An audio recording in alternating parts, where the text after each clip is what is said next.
The second half of the story of Erebonia comes to a close. An expansive, layered tale that brings together the stars of Cold Steel 1 and 2 with old friends from previous Trails games and a sprinkling of new characters to give it a little more flavor.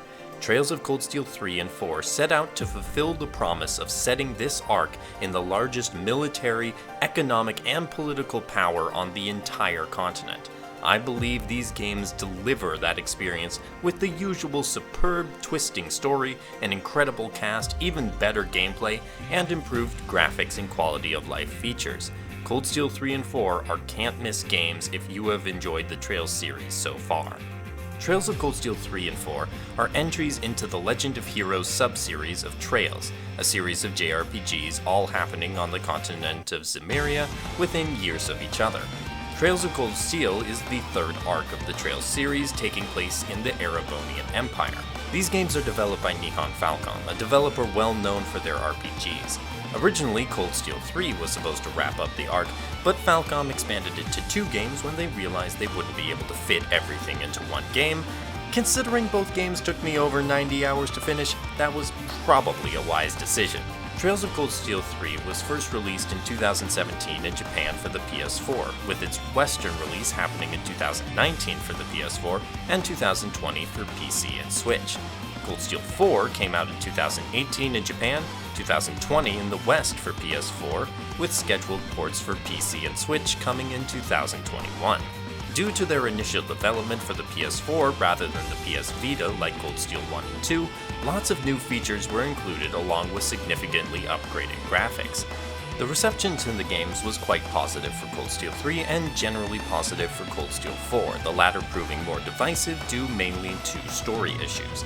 For Cold Steel 3 and 4, NIS America took over localization efforts from Xseed, who had previously done every Trails game. In an effort to try to maintain continuity with the localization, though, NIS America brought on several employees who had worked on the Trails series previously to help out for 3 and 4. I'll get into how well they succeeded later in the video. For now, let's talk about the game's story. Trails of Cold Steel 3 picks up a year and a half after the events of Cold Steel 2 with the end of the Erebonian Civil War and the annexation of the Crossbell State by the Empire. Since then, the Empire has also annexed Northumbria during the Northern War with the help of their impressive military and their new national hero, the Ashen Chevalier, known to his friends as Rean Schwarzer. As with Cold Steel 1 and 2, Rean serves as our main character, and after graduating from Thor's military academy, he has taken on a new job as an instructor at the newly created Thor's military branch campus in the small town of Leaves. There, he becomes the teacher for Class 7 Special Operations, but this being Rean, he isn't in for an easy time. His class starts out with 3 students, Una Crawford from the newly annexed Crossbell, Kurt Vander, the youngest of the famed Vander family, and Altina Orion, a former Intelligence Division operative who has worked with Rean throughout the Northern War and also against him during the Civil War. It is Rean's job to get this group to work together both in regular classes and on special field trip assignments where their special operations take place. Rean also has to balance this with requests from the Imperial government for his and his Divine Knight Valamar's help with various special missions. All this as the backdrop for the looming prospect of more conflict on the horizon and the continued mysterious actions of Chancellor Osborne, the Society Ouroboros, and other powerful forces. Cold Steel 4 follows almost immediately after the events of Cold Steel 3, so spoilers would be inevitable just trying to describe the plot. Rest assured, there are more adventures with all your favorites from Cold Steel 3 throughout 4 as well, and plenty of faces that are either new or old depending on your familiarity with the first couple arcs of the Trails series. Whereas Cold Steel 1 and 2 were pretty minimal, all things considered, when it comes to spoiling the Crossbell and Liberl arcs, Cold Steel 3 and 4 pull no punches. Characters from previous games appear, and the game acts like you've played through every previous game. I highly advise anyone who is interested in this series to give Trails in the Sky a try first. These later entries gain so much depth if you have that experience. I do know people who have started with Cold Steel 3 and enjoyed it, and that's great if you do. If you do play through 3 and 4 as your introduction to the series and enjoy them, I implore you to check out the previous games in the series and then come back to these games and see how many new details you'll pick up. Cold Steel 3 and 4 are mainly the finale for the Cold Steel games, but 4 especially serves to wrap up storylines that have been there since the very first game of the series, and I think they do it in a satisfying way. Trail's strength has always been with its world building, characters, and writing. Cold Steel 3 and 4 continues that trend. The new Class 7 members are fantastic characters and get some really good development, helped by there being fewer of them than their predecessors in old Class 7. The world building does steer further into fantastical elements for these entries, but the depth of Erebonia and the people who inhabit it remains solid. The NPCs offer unique insights into the ongoing world events, and since this moment is a time of great upheaval in the Empire, they have a lot to say. Cold Steel 3 and 4 do run into the issue that's been steadily growing for the series over time of having so many characters, not all of them can get good development time.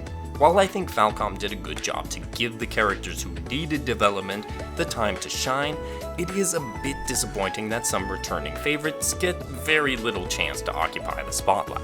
All the main cast still has bonding events to show off their struggles and development, and I think the bonding events were especially good in these 2 games, unless they involved romancing Cold Steel 4, in which case they're more hit or miss. I'll take what we got though, especially since some of the characters who received significant focus in Cold Steel 3 and 4 grew to become some of my favorites in the series thus far.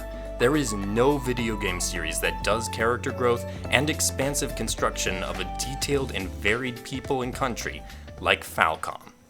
This isn't to say that story is the only focus. The gameplay is still quite good, if easily exploitable at times. For those familiar with the Trail's gameplay system, there were a few changes and additions, but overall nothing earth-shattering. Here's the quick rundown for those unfamiliar with the Trail's combat system. You take a party of up to 4 characters into turn-based battles, turns happening based on their position in the turn bar on the left side of the screen. You defeat your enemies using regular attacks, elemental abilities called arts that use EP, character-specific abilities called crafts that use CP, and items. Cold Steel 3 and 4 add a couple of things to this system. First is the break system. Enemies have a bar under their health, and if they get hit with enough attacks, they enter a broken state where they are vulnerable to follow-up attacks until their next turn when they can recover. The second thing is Brave Orders, which use Brave points to give certain bonuses to your party. For example, Yuna's Order allows the party to break enemies faster, while Altina's Order recovers some health and reflects attacks. Every single playable character and some of the non-playable characters have these Brave Orders.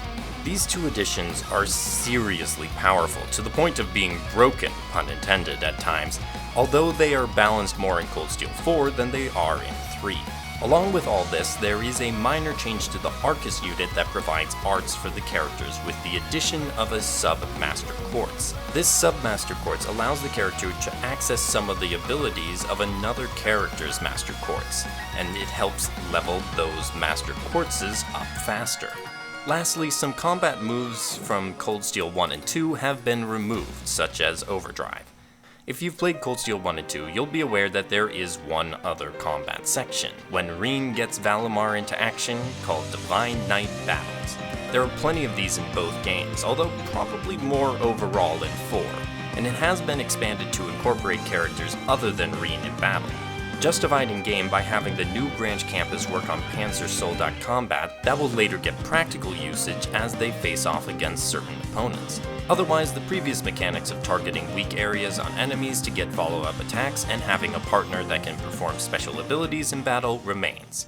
For out-of-combat gameplay, as usual, you'll get quests that you can complete to gain instructor ranks that grant rewards as you either control Reen on his off days or Class 7 as a whole during field exercises. These are split between required quests needed to advance the story, optional requests that offer more points and money but have no bearing on the story advancement, and hidden quests, although those are less hidden than they used to be, courtesy of some quality of life improvements I'll touch on later. As usual for any Trails game, I advise doing all of these quests. The rewards for doing so are usually good, especially if you need Mira to upgrade weapons and armor.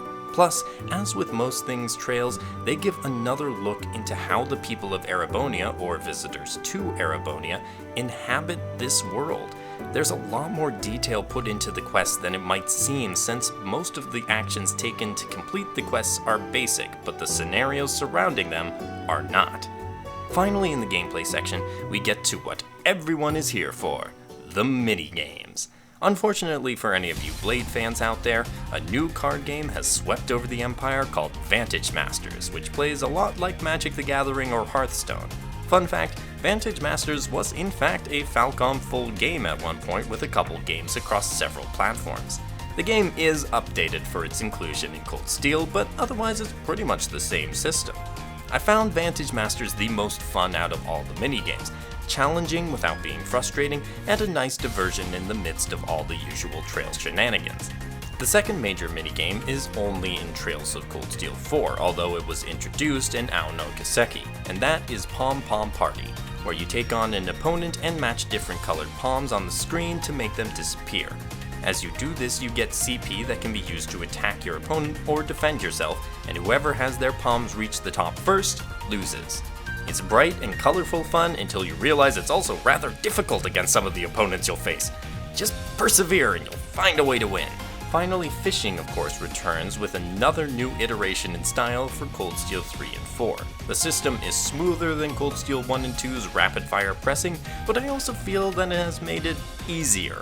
Still a fun way to divert from the main action, and the antics of the Lake Lords and Fishermen's Guild are always a treat. There are some other minigames involving poker or blackjack that can be played at the casinos in-game, but that's all the minigames. Very sad for those of us, mainly me, that wanted snowboarding to return from Cold Steel 2, but the options for optional content are vast.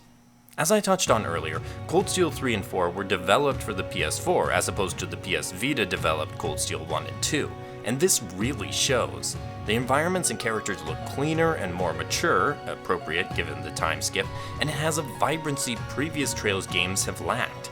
The developers got to show these new graphics off in the many new towns and cities introduced in this entry, although it's too bad we don't get to visit many of the old locations in the new style, since it seems Falcom didn't want to have to remake them. As usual, Falcom is not on the cutting edge of graphics, but what they do make has loads of charm and is smooth for the most part. The biggest addition though for me is in quality of life. They improved in that area massively in these games through simple additions like a talk bubble showing whether you had talked to an NPC before, and diverse icons to indicate different events and quests on the map. Little features like these made a huge impact on mitigating aspects of Trails games that can be frustrating, such as finding specific events and talking to every NPC in a city, and I'm so glad to see them included. Musically, these soundtracks are great. The opening music is excellent, and there are so many tracks that stand out among my favorites in Falcom's vast library of amazing music. Not every track hits that level, but those that do are well utilized and walk a fine line, helping the tone of the game shift from light and goofy to dark and chaotic. On the voice acting side of things, Cold Steel 3 returned pretty much every voice actor, and the new ones were excellent choices for their roles as well. Cold Steel 4 unfortunately did not maintain that streak, with, by my estimation, 4 replacements among a cast of about 50 significant characters. The general suspicion is that the reason they couldn't get everyone back was due to the COVID-19 pandemic. For what it's worth, I think the voice actors that took over did a fantastic job. Yes, I could tell they were different, but after a quick adjustment, I got wrapped up in the story and their equally compelling performances. No complaints and plenty of praise from me on pretty much anything on the presentation side. Finally, with NIS America taking over for Xseed on the localization, I'm going to do a special localization section here to cover that transition. Now, bearing in mind that I have never worked on a localization before, I do have some thoughts. I loved Xseed's work on the series. They gave a level of care to the series that was astounding and exactly what these games deserve. NIS America had big shoes to fill, and I don't blame fans for being wary after the debacle that was Ys 8's original release. For Trails of Cold Steel 3, I think NIS America did a solid job. There were the occasional errors, but that's not uncommon in games this huge, and the tone was carried over well between the localizers. Cold Steel 4, unfortunately, did not match that level of quality.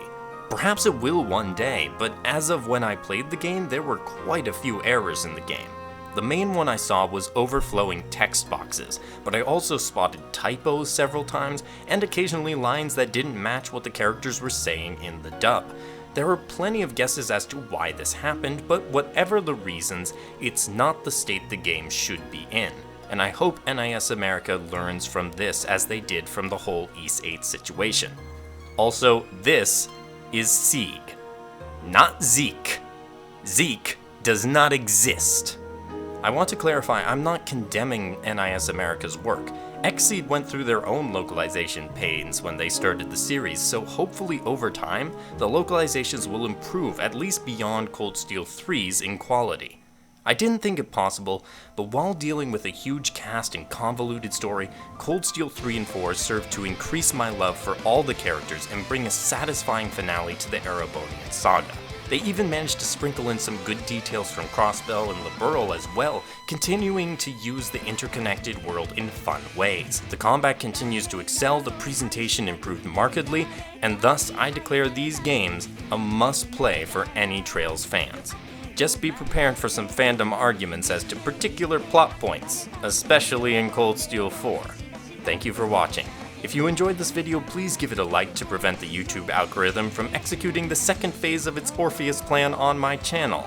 Comments are also helpful in that endeavor, and I'd love to hear about your thoughts on Cold Steel 3 and 4 or the video itself.